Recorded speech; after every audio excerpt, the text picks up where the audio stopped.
Hey, what's up, guys? Welcome to the Real Quick with Mike Swick podcast, special quarantine series, episode number 9. Today, we have a very special guest, somebody I've never got to really talk to, though I've really wanted to. We've always been on the opposite end of the octagon. We've had teammates that fought. It's ironic because he's a serviceman, and I have been a very big supporter of our servicemen throughout my UFC career, doing multiple tours overseas, including Iraq and Afghanistan. So he's a person I've always wanted to talk to, and a person that I deeply respect, both for his service to our country and for his fighting ability, where he was a top contender in the UFC. He's also the owner and founder of Sheepdog Response, which is a tactical training company. I'm talking about Tim Kennedy. All right, Tim Kennedy, welcome to the show, buddy. Thanks. It's been a while since I've seen you, and I have never really got to talk to you very much, and that's crazy. That's crazy because we kind of cross paths a lot in our careers, sort of. We didn't fight on the same cards, but we were always in the same kind of vicinity. Yep. Teammates fighting teammates, me fighting teammates, you fighting my teammates. Yeah, all over the place. Who did I fight that was your teammate? Long time. I mean, who didn't you fight, right? Yeah, I fought a lot. You fight any Jackson? You ever fight any Jackson Winklejohn guys? Yeah, I fought a few.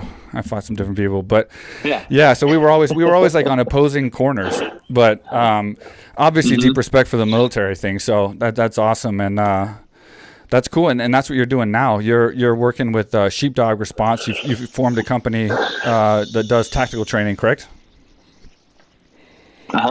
Yeah. And that's cool. You're enjoying that? Well, I mean, it's what I've done my whole entire life. Now I get to do it for myself and not for the Army. I still have to do it for the Army, so that's not an accurate statement. But now I get to do it for myself and the Army. There you go. Right.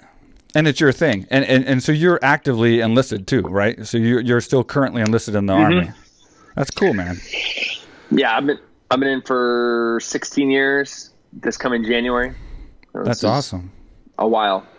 You're like their poster boy, man. Like, you got to be the most famous Green Beret out there. All your shows, Hunting Hitler, and then Hard to Kill, and then like all the stuff you've done with the UFC, and then you've got to be motivating people to get into recruitment, right?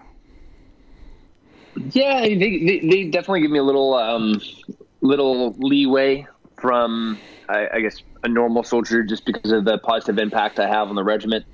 But I still have to go to be a good Green Beret. I don't know about the most famous. You got guys like John Rambo and John Wayne. Those guys were pretty good Green Berets. Yeah, they were. They were pretty excellent. So obviously this is the quarantine series. I want to talk to you about that because I've talked to a lot of different fighters and a lot of different personalities in the sport, be it current and previous. You being in the military is a little bit different. What is your take on the state of this whole entire pandemic and how it's taking over the world, and like what's your thoughts on that? Like, is this the worst disaster of our generation? I mean, that'd be pretty rad if it was, because this is not bad. For like, if this is the worst moment of our generation's time, then cool, we have it pretty good. And I think they're talking like the total death count is going to be like 168,000 for the United States. Yeah. So like, I mean, that's a bad flu season. It really is. Yeah. Like, yes, that's a lot of people, but not in like the big spectrum of how it influences. Like, economically, it's had a huge impact. It's changed a lot of people's lives. But I have not understood for a moment why people have responded this way, why we have responded this way. It's I got to flatten the curve, but it's pretty idiotic.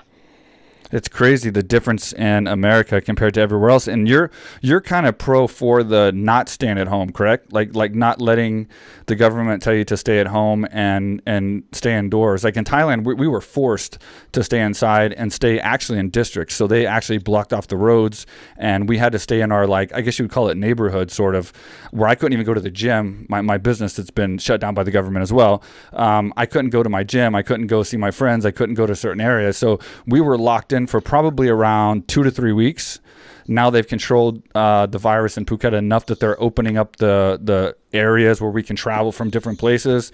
In America, it's completely different. They're trying to, I guess they can't force you to stay at home, but they're trying to. You're against that, correct? Like you're more so along the freedom of being able to do what you choose to do with you and your family, correct?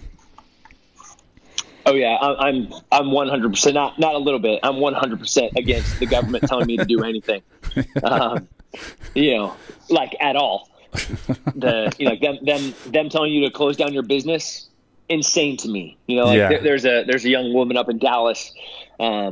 She reopened her business against the governor's order, and they arrested her and they fined her, and she's going to spend some time in jail.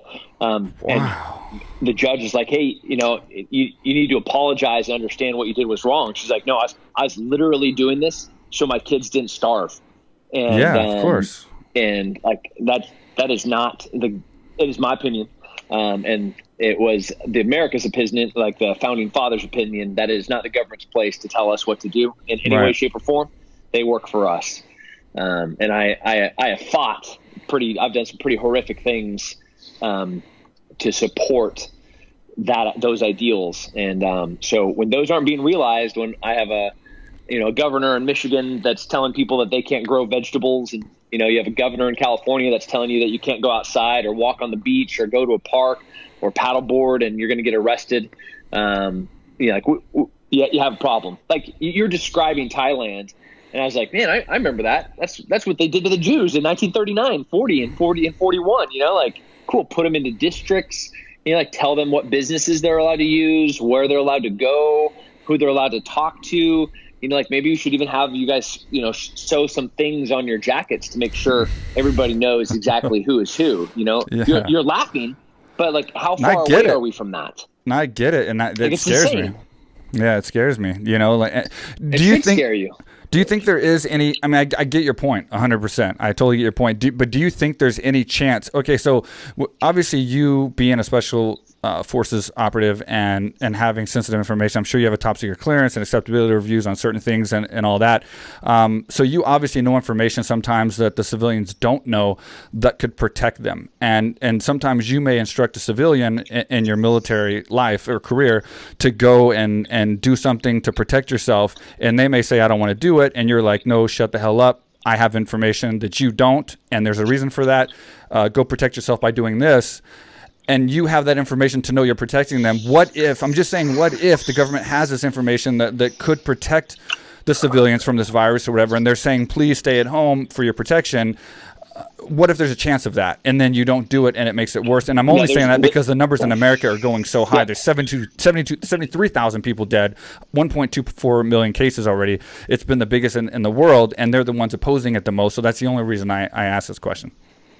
Yeah, we still at the end of this will have the lowest death percentage per capita. So like the United States, even with those like astronomical numbers in comparison to countries that have very low populations. So at the end of it, you'll be like, oh, per capita, this is a really, really remarkably low number. So low, in fact, like why the hell are we doing any of this? And to answer your question about the government having information that the people don't, that's wrong. On principle alone, that is wrong. The government should not. You go all the way back to 9/11 where they're like, okay, what we're going to do is we're going to pass this Patriot Act so that we can go into people's cell phones, but it's really for your protection. And immediately, through executive orders and congressional lack of oversight, we give away the most amount of freedom that we've ever done in our entire lives. And we did it out of fear. And we're doing the exact same thing now. We're acting out of fear. Like that whole entire question was a hypothetical question based off of, which was completely baseless, based off of non-factual information. Because when you really look at what has happened, every little bit of information that the government has had, that they have shared, the models, the projections about what the death toll is going to be, it has been absolutely totally inaccurate in the most insane way. They were projecting that we're going to have 2 million deaths in the United States. 2 million. Now we're talking. Wait. No. Wait. We're gonna bring that down to 1 million. Wait. Nope. We're gonna change that to 500,000. Nope. Now we're going to change it to 250,000. Do it. In a matter of fact, it looks like it's going to be like 165,000. Sorry about that. I'm super sorry that we did trillions and trillions of dollars of damage, and probably the number of deaths from suicide from people going onto the street, getting addicted to drugs once they're foreclosed, once they're kicked out, once they're evicted. Those deaths are going to be higher than the deaths related to COVID. Like, if you start looking at the numbers of the impact, the economic impact, we're not talking like money versus lives. We're talking like lives versus lives. Mm-hmm. When you start so negatively damaging an economy and people are getting put out on the street and they're homeless, for every 1% increase in homeless, you have a 12% jump in use of substance abuse. Gotcha. For every 5% of substance abuse, you see an increase of 10% of suicide. So off the numbers alone, where you see a double-digit growth of unemployment, we're talking a couple 100,000 deaths by suicide and drug overdose just related to unemployment. So if you're going to like try to take a moral high ground about protecting people's lives, or like the old or the weak, man, you're just flat. You're just choosing one life over the other. Right. And I think that is not the government's position to do. That's the individuals. Yeah, I'm definitely not an expert in this, and I'm living in a bubble in Thailand. And I think being in Thailand when this happened, and what news we were able to gather, and how they were talking to us and treating us, and how we went about this, it was a little bit more paranoia. And so like we thought we were getting hit with what seems to be a lot bigger catastrophe than what it actually is. So that's why I was asking that question.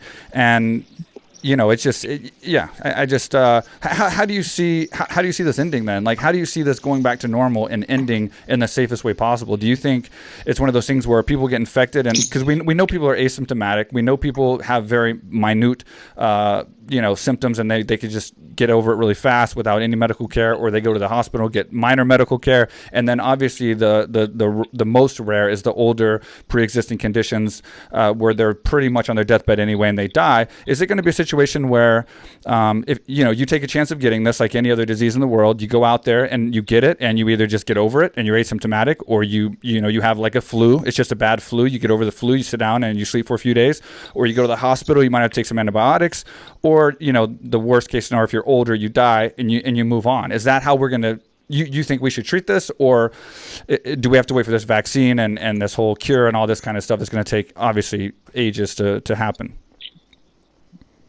Go back to work. Yeah, I want to open up my gym, So yeah. I'm rooting for. Let's just go for it. And if we get it, we cure it, or we don't have any symptoms, and we move on. That's what I'm going for. Yeah, there's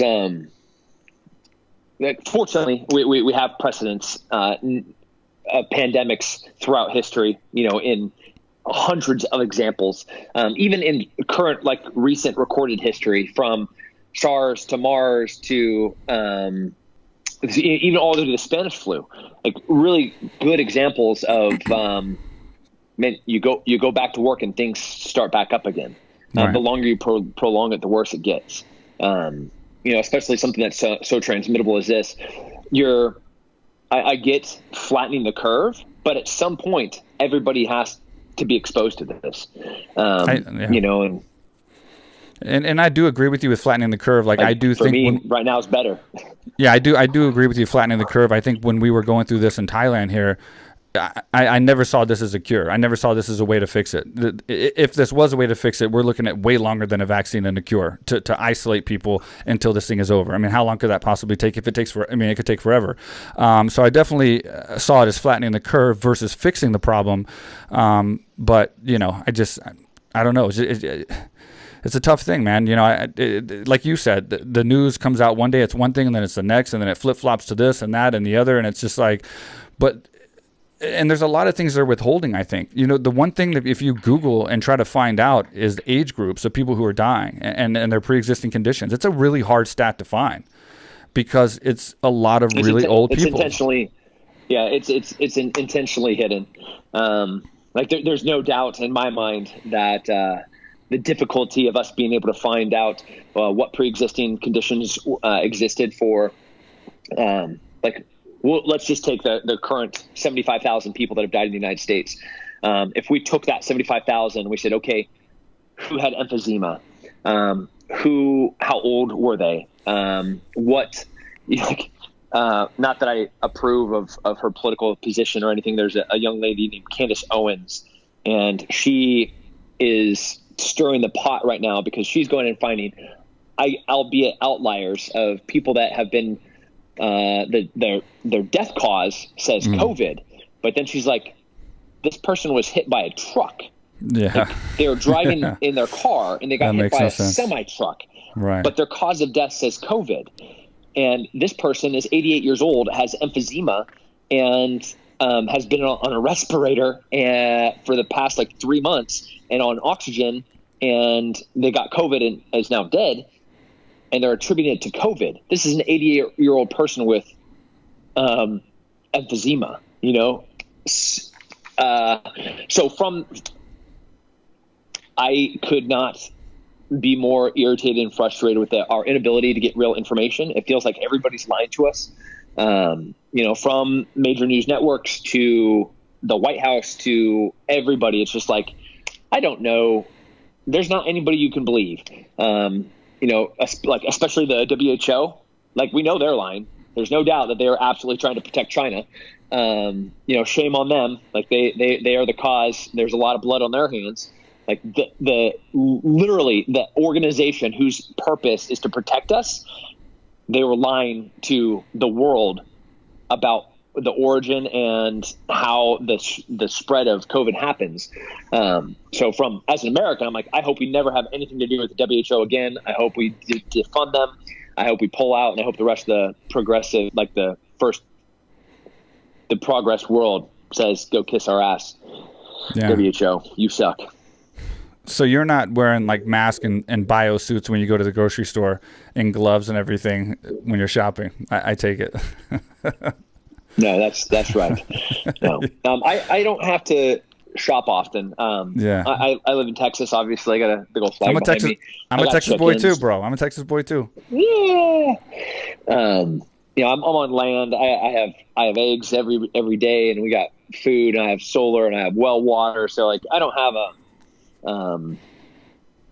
I've been inconvenienced very little. Like the biggest impact for me, honestly, is jiu-jitsu and kickboxing.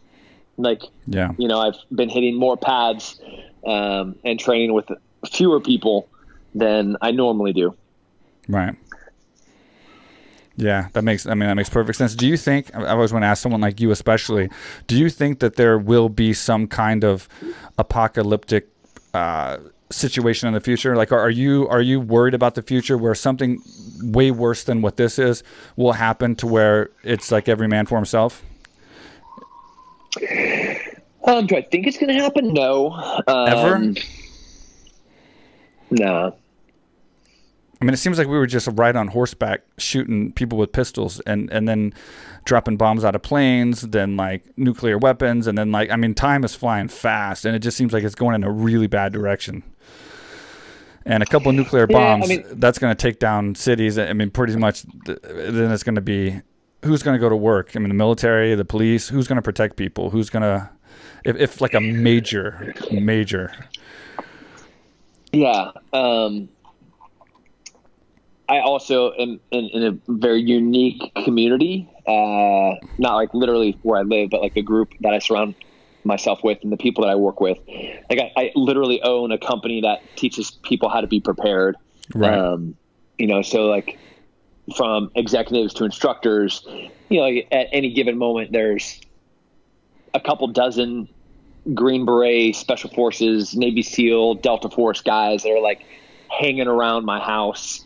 And all of us are very similarly situated, where you could go to any one of our houses and be like, wait, there's an apocalypse going on right now? That's weird, because we're making elk tacos for dinner. You guys coming over? I feel like we just popped a bottle of wine. I'm joking. Like, you're laughing like I'm joking, but that's literally what my life is like and would be like if the whole entire world burnt down. So like, I think this pandemic really showed how fragile the systems are, and how dangerous people are. You know, like panic breeds panic, fear breeds fear. But on the same side of that, calm breeds calm. You know, there are like, while people might lose their minds and You look at like the Watts riots and the Rodney King riots, like that was over like racial things, Right. And economic and social injustice. You add that kind of fuel to this kind of fire, a Costco truck doesn't make its delivery and there's no food on the shelves and people lose their minds pretty bad. Enough people are sick where I go to flip on the light switch in the morning and there's no power. People could lose their minds. But that's like a flash in the fire pan. And the crazy people are going to get pretty crazy pretty fast. And but then I believe that there's enough Americans, I don't know what it would be like in Thailand, but I believe there's enough people, especially here in Texas, where we'd just be kicking back, having a good time. Hey, what's up, guys? Just want to take a break to thank our sponsor, AKA Thailand, a gym that's currently closed. It's temporarily closed right now, but it will open up soon. We have a tentative, there's a little news here. We have a tentative open date of June 15th. So that's about a little over a month from now. I'm very excited about that. I'm looking forward to seeing the gym get back kicking. So I'm going to keep that 30% special going a little bit longer.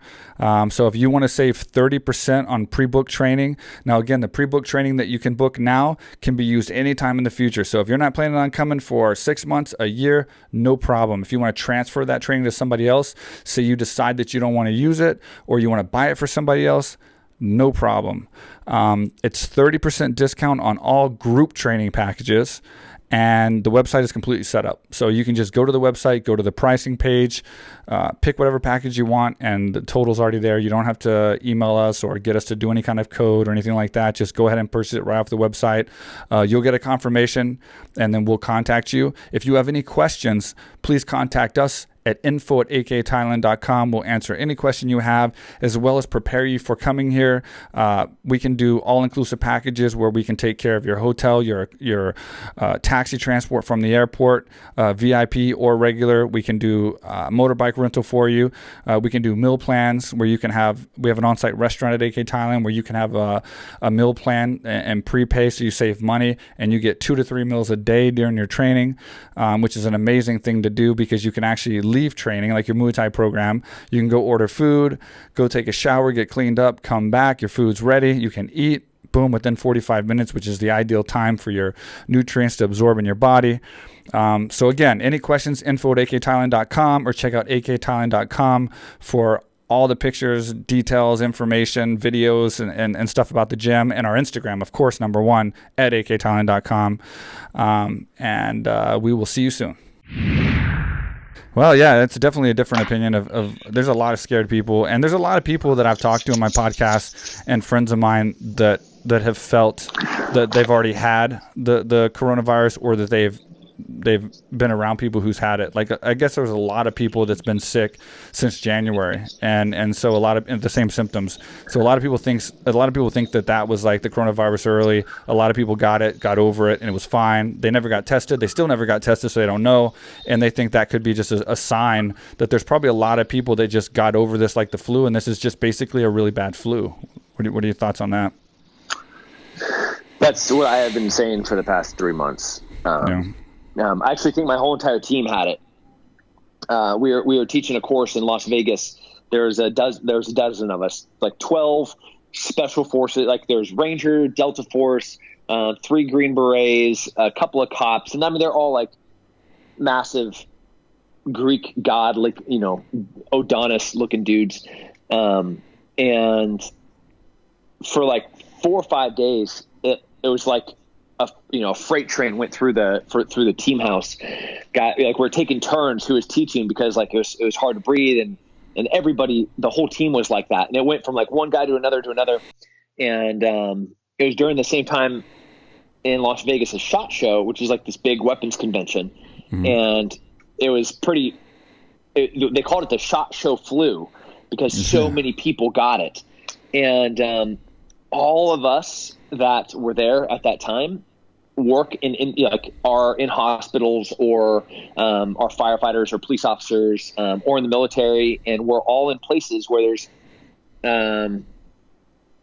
corona is present, and none of us are affected whatsoever. So I agree with you that I think this was here a lot earlier, especially on the West Coast.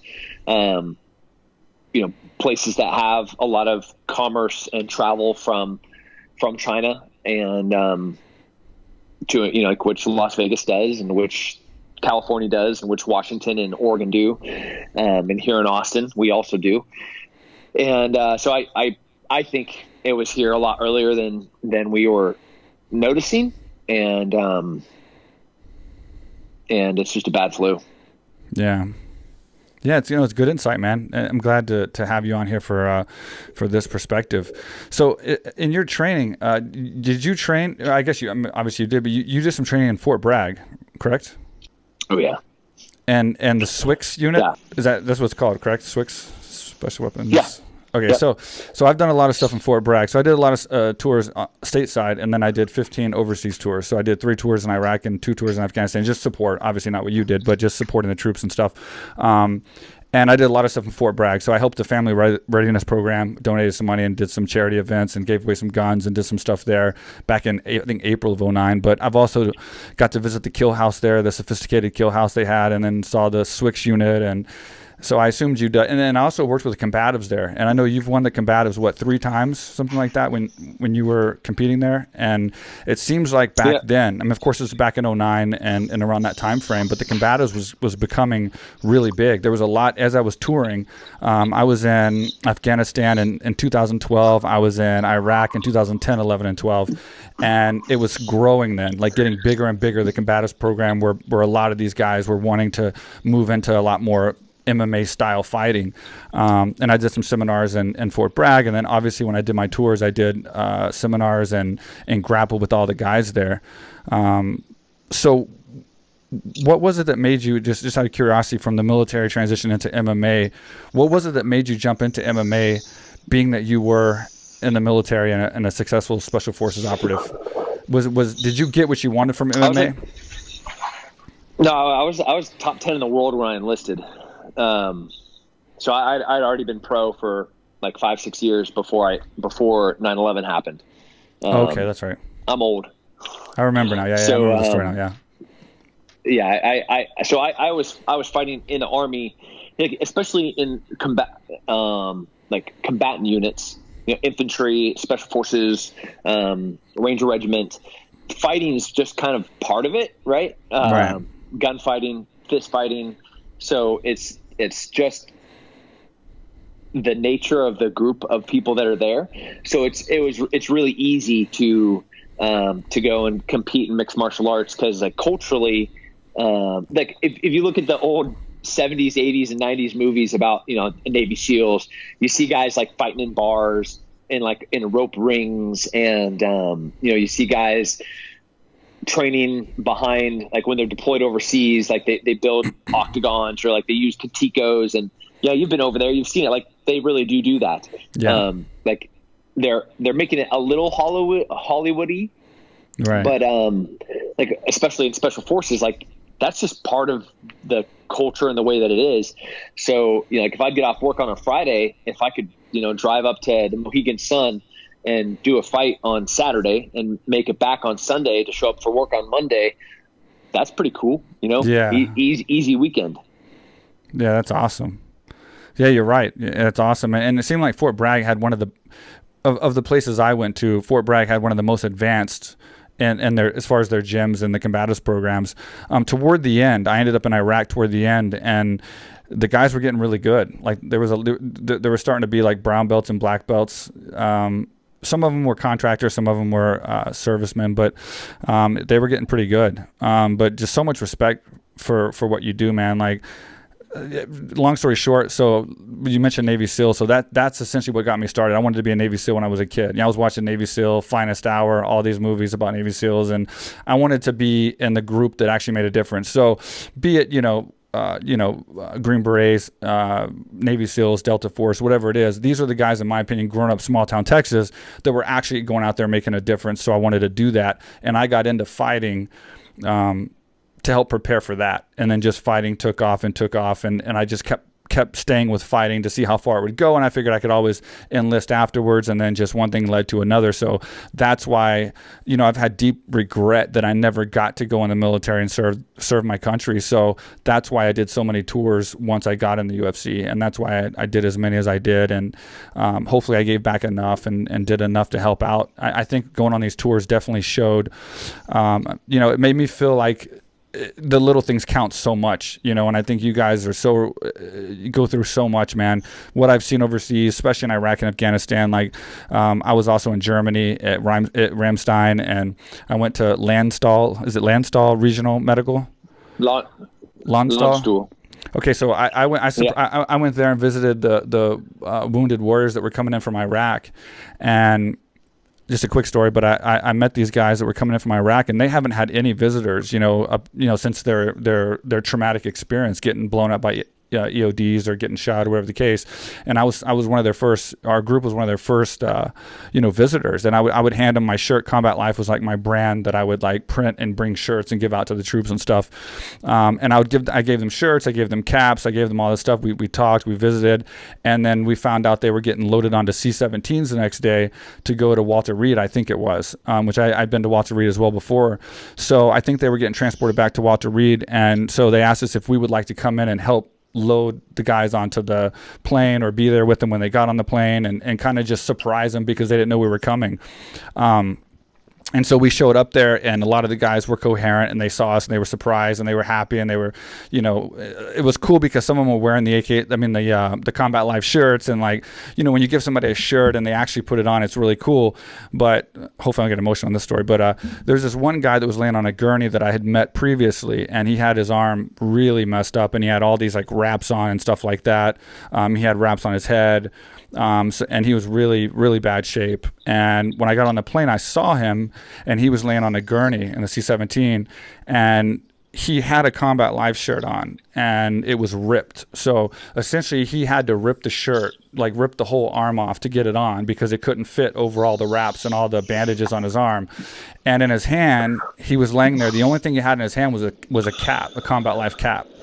And dude, that hit me so hard. Like, that hit me so hard, not for the fact that I gave him this hat and this shirt, but it was like, it hit me so hard that such a small thing can mean so much to somebody that's been through such a traumatic incident, and like it like really hit me hard, like to see that like he was about to be transported back to America, and that's what he was holding. There was no bags, there was no luggage, there was nothing else in his hand. So all these things, man, it grew a lot of respect for you guys, man. And like, I it's great talking to you finally, because you've done everything, and respectful in the sport of MMA with your fights in the UFC, and then also in special forces, and going out there and then continuing to do so with your tactical training with Sheepdog Response. So a lot of respect. And I also got a rocket attacked on Kandahar base, which was another thing that gave me a lot of respect for you guys, because we got on Kandahar in Afghanistan, which we weren't supposed to be there. I think we were going to Shindad. Is there Shindad base in Afghanistan? So I think we were supposed to go to Shindad, and something happened, and we ended up in Kandahar. We ended up trying to get checked in. Nobody knew why we were there, who we were supposed to be with. We had to talk to them. A few people knew who we were from UFC, so they finally got us to MWR. And then we were about to leave in C-130s off the airfield, and we got on the C-130, and then all these explosions, oh, bless you. All these explosions start happening, and it's just like all these explosions start happening on the airfield, and it's like crazy scary, right? And so I'm about to book it, like through to the darkest area I could possibly find, where there's nobody gonna like drop a rocket. And as soon as I like book it off the plane, they're like, they tell us to slam down on the concrete. So now we're slammed down on the concrete, and I'm like 1 foot away from this plane, which is probably a high target. I don't know how they aim and what they're aiming for. I assumed an airplane is not the safest place to be, and here I am face down on the concrete next to an airplane, and there's like freaking bombs going off and shit, and I'm filming. If you look up on YouTube, Mike Swick Afghanistan, you'll see the blog of this entire thing.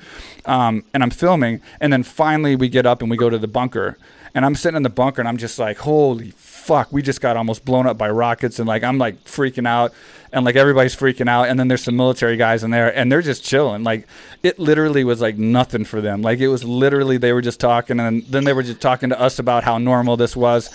And this happened 3 times. 3 times we got on the C-130, got off, face planted, and went to the bunker. We literally got on and off this plane more than we flew in it. It's crazy.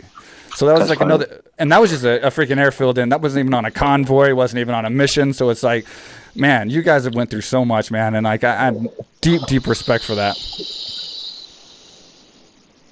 You got a good job. Yeah, Best job in the world. Yeah, it's crazy, man. It's crazy. So I was gonna ask you from your Hitler show, Hunting Hitler. Obviously, y'all concluded the FBI concluded at the end that it's it's a hot case and it's a good possibility. Do you think that anyone's ever going to continue looking for him as far as finding an actual body and trying to just get the 100% evidence, or do you think that y'all pretty much closed the case? I mean, I hope they do. Like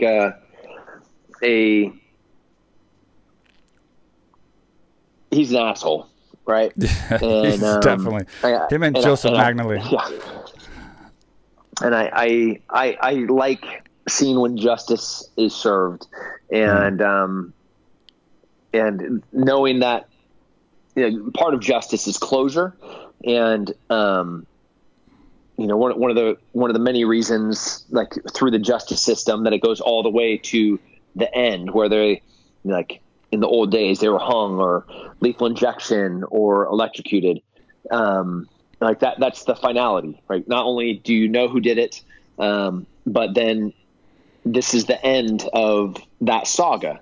And, fascism and the ideas of Nazism still exist today. Yeah. And it's disgusting it's crazy. that they could still be relevant. And, that there's still like people walking into like a Jewish bakery and trying to mow a bunch of people down, like going into a kosher store and being like, like today's my day to kill some Jews. Like, what is this? Like we're just the 21st century. Closure and, letting the world know that one of the worst humans to ever exist died in the most humiliating, cowardice way, as he took his own life after he killed his own spouse, and killed his dogs, and and then was burnt to a crisp in a bunker. That's pretty cool. I'm okay with that. Whatever it is, as long as there's closure. So then, maybe these ideas that people are still holding on to can be put to rest. Yeah. Yeah. Well, I mean, I agree, I guess. It just, I mean, that was crazy, man. I'll be honest with you. That was a good show, though. I mean, I'll give you credit for that. It must have been really cool to be hunting down such a historic figure and like actually getting all that evidence that you got, like finding that village and especially that jungle facility. Like that was crazy. Obviously, like that must have been pretty exciting to the U-boats and the. Yeah, it's like I was the first American to ever dive on this German U-boat in Norway. Like that's insane. It's crazy. Be the first person to go to Martin Bormann's bunker hideout in the jungle and find corroborative evidence that, albeit circumstantial, definitely indicated that there was Nazis hiding there.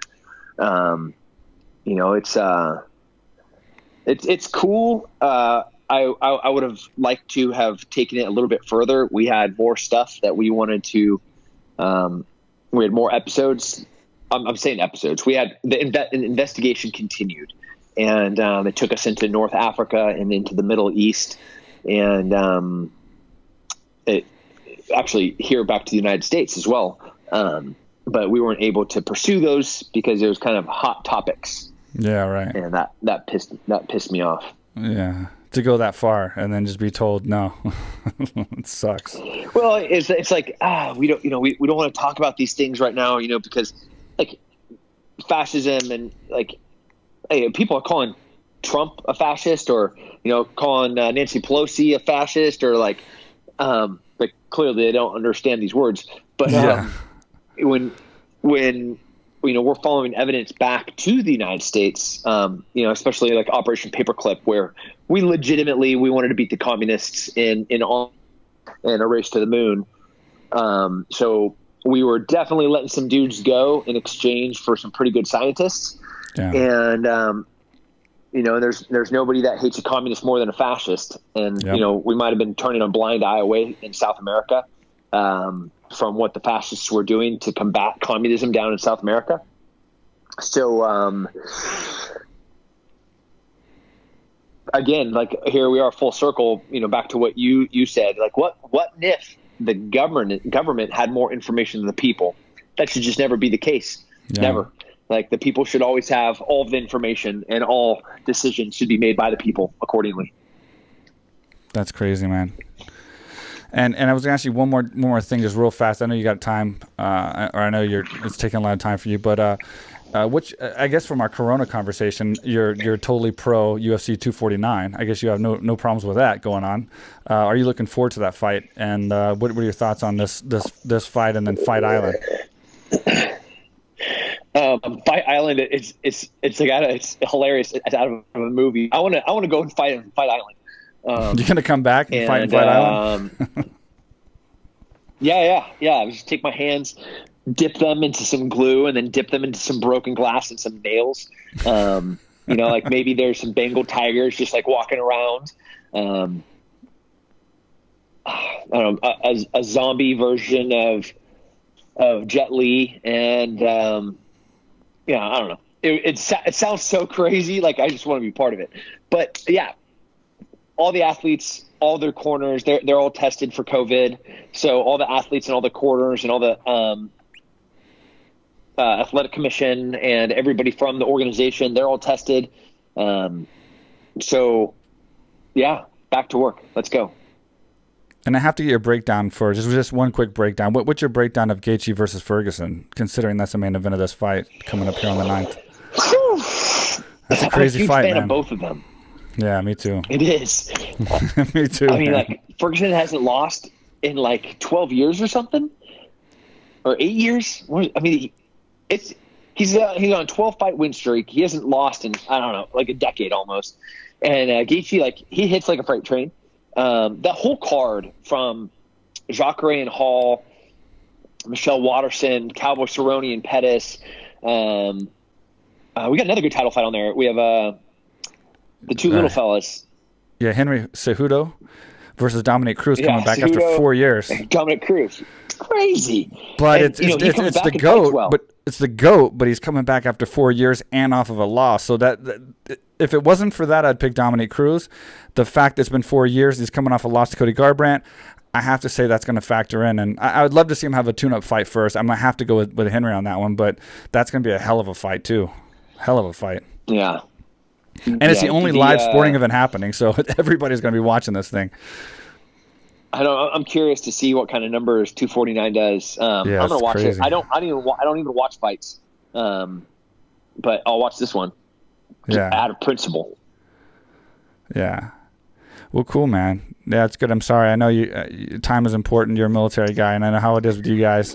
But I appreciate you taking time to talk to me, man. I really do, and it means a lot to me, man. I've always wanted to talk to you and have a decent conversation, and it just never has happened before. So what better time than to do it on a podcast where we can share it with everybody else? I think we covered some good subjects, and I want to thank you for your service, not only your service, but your continued service, and good luck with Sheepdog Response. I would love to come out sometime, man, and try it. I'm a Texas boy, so I love guns. I'm not a hunter, but I love guns. I've been shooting guns since I was like 8 years old. I grew up in Texas where on your like 9th birthday, you get like a 22, and you go out and start shooting it. So I love guns. Yeah. I shot guns on all the military tours. The Special Forces guys would bring us in and let us shoot the guns and stuff. So I would love to come visit you, man, and take part in one of your courses eventually. Open invitation anytime. For sure. Thank you, man. Thank you, brother, man. I really appreciate it, and thanks for doing the show. Yep. Take care. All right, well, there you have it. Tim Kennedy, a conversation I've always wanted to have.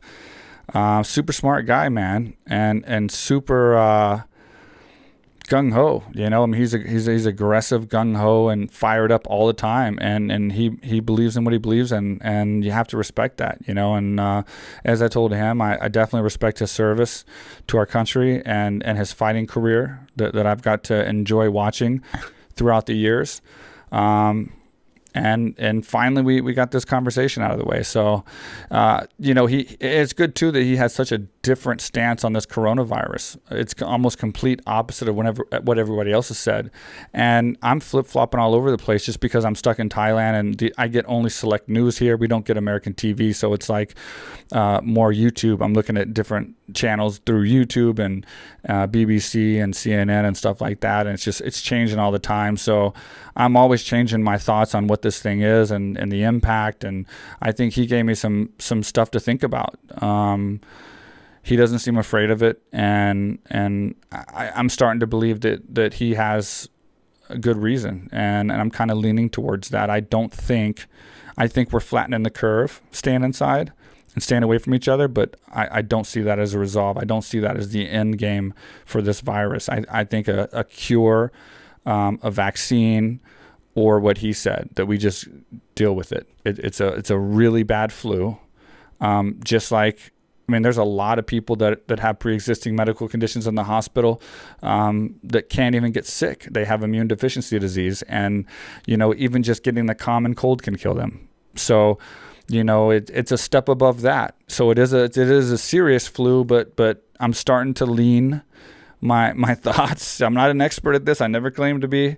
But I'm starting to lean my thoughts on the fact that I think that this thing is just a really bad flu. And live your life, and then if you get it, deal with it. And obviously, what your chances are. I mean, we know that guys in our age group, girls and guys in our age group, and are having a very good success rate here with getting treated or not having any symptoms at all. And if you have to take some medicine, you go take some medicine. If you have to go to the hospital, you have to go to the hospital. I kind of hope that's the case too, because then I think life in general will get back to normal faster if we take this kind of stance. I'm not condoning going out and doing things. I'm not giving advice here. I'm just telling you what my opinion is. I am starting to feel that this is probably the way to go, because we can't live in fear the rest of our lives. And he definitely was a very strong advocate for that, and he proved some good points, I think, or made some good points. So I guess we'll see. I guess the time will tell. We're learning new things every day, and I guess we'll see where this goes. But I think it was a good guest to have such a different opinion, and someone who is in the know. He has a full report on his Sheepdog Response website about the coronavirus, and they're very in the know of this pandemic and what's going on, and the history and everything. So it's not like he's just guessing.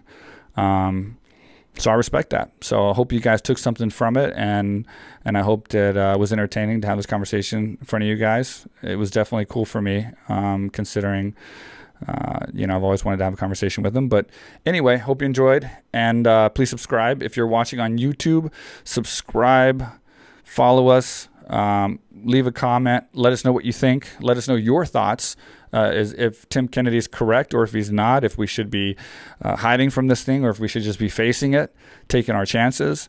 Let me know what you think as far as future guests, people you'd like to see. We have some big guests coming up. I don't want to say names right now because I always feel like I'm going to jinx it. But we do have some big guests coming up. We have a couple big guests for the regular podcast, which is going to be really special to me and to you, I think, because they're very interesting guests. And then we have a couple real good quarantine guests that I'm putting on the quarantine series that are fight personalities. So stay tuned for that. Follow us and subscribe on all audio platforms. We should be on iTunes, Stitcher, SoundCloud, Spotify, and I'll see you next time.